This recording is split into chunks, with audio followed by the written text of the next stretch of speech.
আসসালামু আলাইকুম, সবাই কেমন আছেন? আশা করি ভালো আছেন। আলহামদুলিল্লাহ আমিও ভালো আছি। ফাতেমা কুকিং ব্লগস থেকে আমি ফাতেমা চলে আসলাম নতুন আরেকটা রেসিপি নিয়ে। এখানে দেখে হয়তো বুঝতেই পারতেছেন আমি ৪ পিস ইলিশ মাছ নিয়েছি, একটা ডিম নিয়েছি, আর এখানে বড় সাইজের 2টা পেঁয়াজ কেটে নিয়েছি, 2 টেবিল চামচ সরিষা নিয়েছি, 3টা কাঁচামরিচ নিয়েছি। তো এখন এই যে এখানে চাইলে আপনারা সাদা এবং কালো 2টা সরিষা একসাথে নিতে পারেন। তো আমি শুধু আজকে সাদা সরিষা দিয়ে করব। আর আপনাদের অনেক সময় দেখা গেছে যে সরিষাটা ব্লান্ড করলে বা দেখা গেছে পাটায় পিষে নিলে কিন্তু তিতা লাগে, অনেকের কাছে বলে যে তিতা লাগে। আসলে কিন্তু আমি যেভাবে করব এখন এইভাবে যদি এই প্রসেসে করেন তাহলে আর তিতা লাগবে না। সরিষা এবং কাঁচামরিচ দিয়ে দিলাম, আর এখানে দিয়ে দিলাম পরিমাণ মতন কিছুটা তেল, সামান্য 2 টেবিল চামচের মতন সরিষার তেল দিয়ে দিলাম এখানে।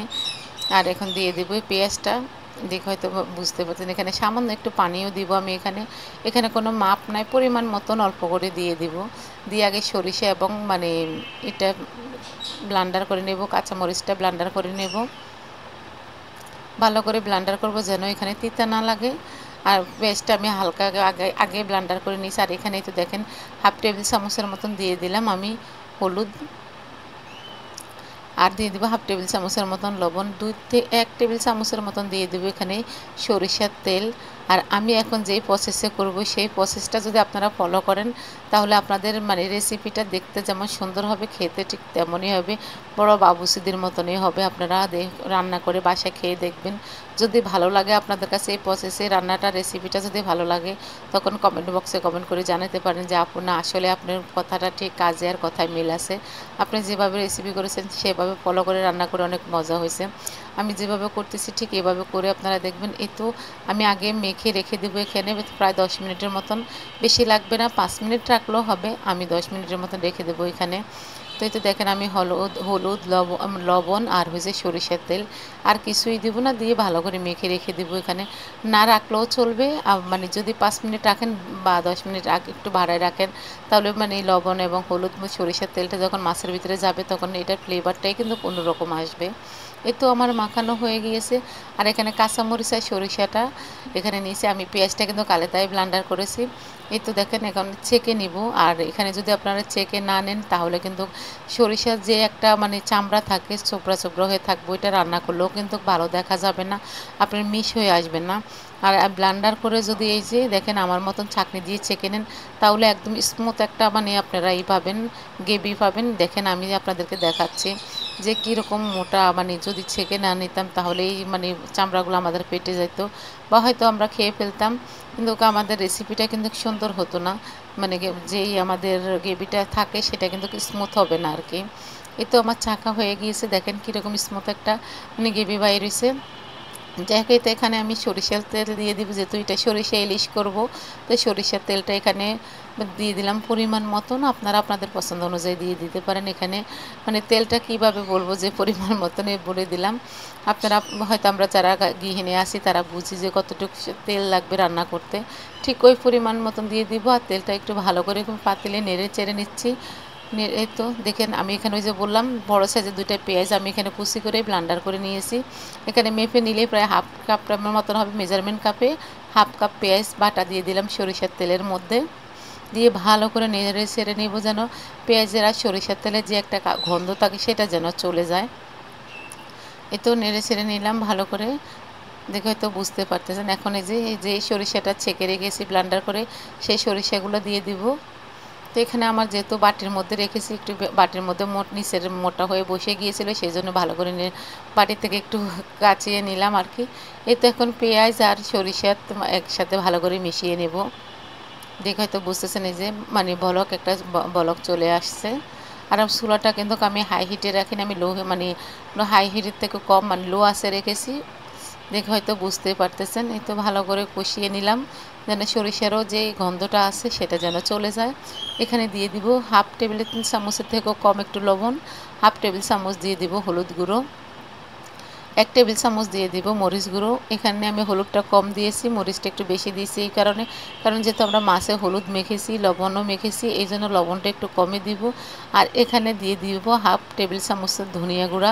আমি কিন্তু জিরা ইউজ করতেছি না, দেখে হয়তো বুঝতেছেন। ঠিক এই প্রসেসে সরিষা ইলিশটা রান্না করে দেখেন, বড় বড় মানে বাবুচিরা কিন্তু এইভাবেই রান্না করে, যে রেস্টুরেন্টগুলো আছে তারা কিন্তু এইভাবেই রান্না করে। আপনারা ফলো করে দেখেন, আমার রেসিপিগুলো ফলো করে দেখেন। আমি চেষ্টা করি যেভাবে আপনাদের জন্য সুবিধা হবে ঠিক ওইভাবে, বা একদম কম অল্প মানে মশলাতে যেন আপনারা রান্না করতে পারেন, ওইভাবে আপনাদের সাথে শেয়ার করার চেষ্টা করি। কম উপকরণে যেন আপনারা রান্নাটা শেষ করতে পারেন। এই তো দেখলেন তো কত অল্প মানে উপকরণ দিয়েই কিন্তু আমি রেসিপিটা শেষ করে নিচ্ছি।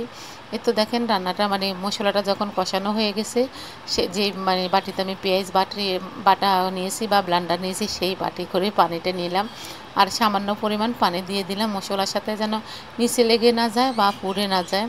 সেই জন্য একটু ভালো করে সবগুলো মশলা একসাথে কষিয়ে নিচ্ছি, দেখে হয়তো বুঝতে পারতেছেন আপনারা। তো এখন এই যে সেই হলুদ মানে লবণ মাখানো মানে মাছগুলো দিয়ে দিব এখানে। এই তো আমি 4-5 পিস নিয়েছি, বেশি মাছ নেই কিন্তু যেহেতু আমরা পরিমাণে মানুষ কম, এই জন্য ঘরের মধ্যে বা মানুষ অল্প, সেই জন্য সেই অনুযায়ী মাছটা নিয়েছি। এই তো মাছটা দিয়ে আমি প্রায় 2 মিনিটের মতন ঢাকনা দিয়ে ঢেকে রেখে দিলাম। আর এখন উল্টিয়ে পাল্টিয়ে নেব মাছগুলোকে, ডিমটাকে উল্টিয়ে দিব ভালো করে উল্টিয়ে, মানে যেন এই পিঠ ওই পিঠ আর মানে ভালো করে রান্না হয়। আর ইলিশ মাছটা কিন্তু হইতে বেশি সময় লাগে না, দেখে হয়তো আপনারা বুঝতে পারতেছেন। বিশেষ করে আপুরা আপনারা এইভাবে রান্না করে খেয়ে দেখবেন, অনেক মজা এই রেসিপিটা। তো হয়তো অনেক আগে ছাড়ার কথা ছিল, যেহেতু আমি অনেক দিন থেকে অনেক অসুস্থ ছিলাম, সেই জন্য আমি কোনো মানে রেসিপি আপনাদের সাথে শেয়ার করতে পারিনি। তো যাই হোক, আপনাদের অনেকের কাজে আসবে, চাইলে আপনারা কিন্তু এইভাবে কিন্তু রুই মাছের মানে সরিষা ইলিশও করতে, মানে আমরা যেমন সরিষা ইলিশ করেছি, আপনার রুই ইলিশ করতে পারেন। সরিষা যে কোনো মাছ দিয়ে করতে পারেন, কিন্তু এই রেসিপিটা অনেক মজা হয়। আপনি চাইলে বড় বড় কই মাছ দিয়ে করতে পারেন এই রেসিপিটা। ইন্ডিয়াতে কিন্তু এরকম করে তারা। দেখে এই তো আমি মাছগুলো উল্টে পাল্টে নিলাম। এখন আবারও ঢাকনা দিয়ে রেখে দেব 2 থেকে 3 মিনিটের জন্য, দিয়ে বারবার করবো। এইখানে আমি ঝোলটা কম দেব, কারণ এখানে মাছটা যেহেতু আমাদের কষানোর মধ্যেই কিন্তু মানে 80% হয়ে যাবে। যদি আমার রেসিপিটা ভালো লাগে অবশ্যই একটা লাইক দিবেন, যদি বেশি ভালো লাগে ফ্যামিলি এবং ফ্রেন্ডসের মাধ্যমে শেয়ার করে দিতে পারেন। মানে আমার এই চ্যানেলে চাইলে আপনারা আমার পিছনের ভিডিওগুলো দেখে আসতে পারেন, আমার এখানে অনেক ধরনের রেসিপি আছে, আপনারা চাইলে ঘুরে আসতে পারেন। শীতের মৌসুম যেহেতু চলে আসছে, শীতের অনেক পিঠা আছে, আর এখন চালতার সময় চালতার আচারের রেসিপি আছে, চাইলে আপনারা দেখে আসতে পারেন। আমার চ্যানেলে কিন্তু চালতার আচার কীভাবে করি, আমড়ার আচার কীভাবে করি, সব ধরনের রেসিপি দেওয়া আছে এখানে, আপনারা চাইলে ঘুরে আসতে পারেন। শীতের পিঠার রেসিপিগুলো দেওয়া আছে, ওগুলো দেখে আসতে পারেন। বিভিন্ন ধরনের আইটেম রান্না করা আছে, আপনারা চাইলে দেখে আসতে পারেন। খুব সহজে আপনাদের জন্য আমি আমার রেসিপিগুলো তৈরি করি, যেন আমার আপু ভাইয়াদের কাজে আসে, বা নতুন যারা আছেন তারা যেন অল্প সময়তে অল্প মশলাতে যেন অল্প উপকরণে যেন রান্নাটা শেষ করতে পারেন। সেই জন্য আমার খুব অল্প অল্প আয়োজন করি, আমি আপনাদের সাথে শেয়ার করি। যাই হোক, এই তো দেখেন এখানে আমি পরিমাণ মতন পানিটা দিয়ে দিলাম। অল্প পানি দিব বললাম না, এখানে এই যে এই তো পানি দিয়ে নাড়াচাড়া করে নিচ্ছি, আর বলকটাও চলে আসছে। এখানে 3 থেকে 4টা কাঁচামরিচ মানে আমি 2 ভাগ করে দিছি এখানে ফ্লেভারের জন্য। আপনারা চাইলে নাও দিতে পারেন, কিন্তু কাঁচামরিচটা দিলে একটু ভালো লাগে ফ্লেভারটা। আর এখানে যেহেতু শুকনো মরিচের গুঁড়ো দিছি, কাঁচামরিচে হালকা একটু ঝাল আসতে পারে, যারা জালিসকে মানে খাইতে চান না তারা কিন্তু পরিমাণটা একটু কমাই দেবেন। আর এই তো আমার মাছটা হয়ে গিয়েছে, এখন দেখে তো বুঝতেই পারতেছেন।